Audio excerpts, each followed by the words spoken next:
Yes, welcome back. It is day 13. We're more than halfway. This is epic. I hope you guys are enjoying it. I'm actually loving this process, so thanks for being with me. Today we're going to be looking at dealing with conflict.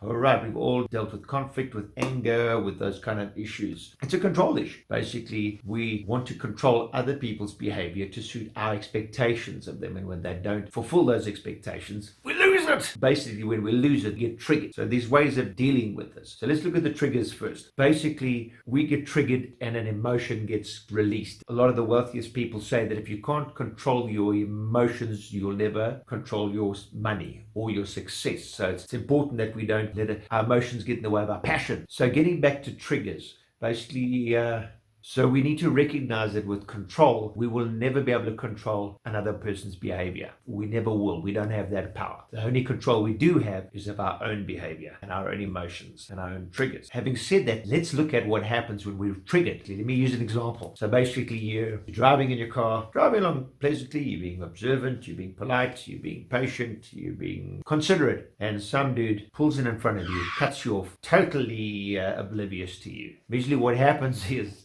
our brain is very complex, but when it comes to this, there's two things. We have the old brain called the amygdala, which is basically just there for survival and it has instinctual kind of behavior. And then the more later developed evolved one, which is the neocortex, which basically is more of our managerial brain, which is the one that can solve problems, think rationally and that kind of thing. So normally we're driving along perfectly fine in our rational brain, and this happens, and we then get triggered, and immediately our body then gets flooded with cortisol, which is a stress hormone. And cortisol is brilliant because it actually just takes your IQ and puts it into single figures. It makes you takes you right out of your rational zone. So then what do? You then clock it down a gear, turn it into a drag race. You pull up next to the guy at the next robot and you say, "You're an asshole."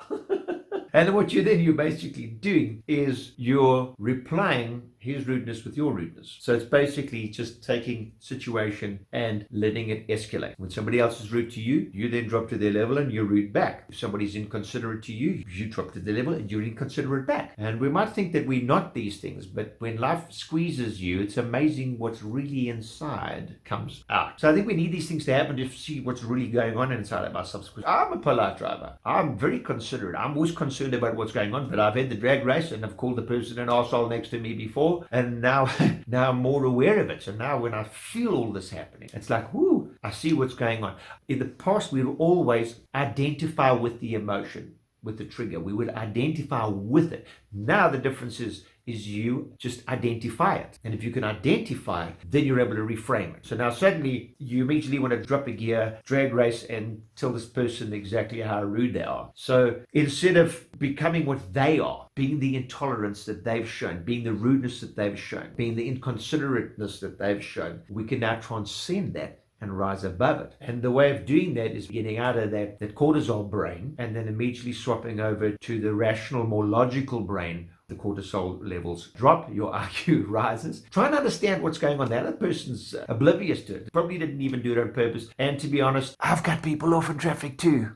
We all have. We all make mistakes. We all mess it up. So it's a point of trying to understand what the person's going on about. Who knows? They could be in a rush somewhere. They could be late for a meet. Could be their mind's on something really sad or bad, that they're just in another world. We don't really know. And if they are just downright inconsiderate and rude, let them go ahead. So that's basically dealing with conflict. And when we're dealing with rude people or people that really trigger us and that are difficult, a way of transcending that is to see everyone as an example. So that person is either an example of ourselves at our worst or as an example of ourselves at our best or our highest potential. So if you can make anybody's life significant just by looking at the example they've set. I don't want to be that. I want to be that. And raising ourselves to meet that. Great.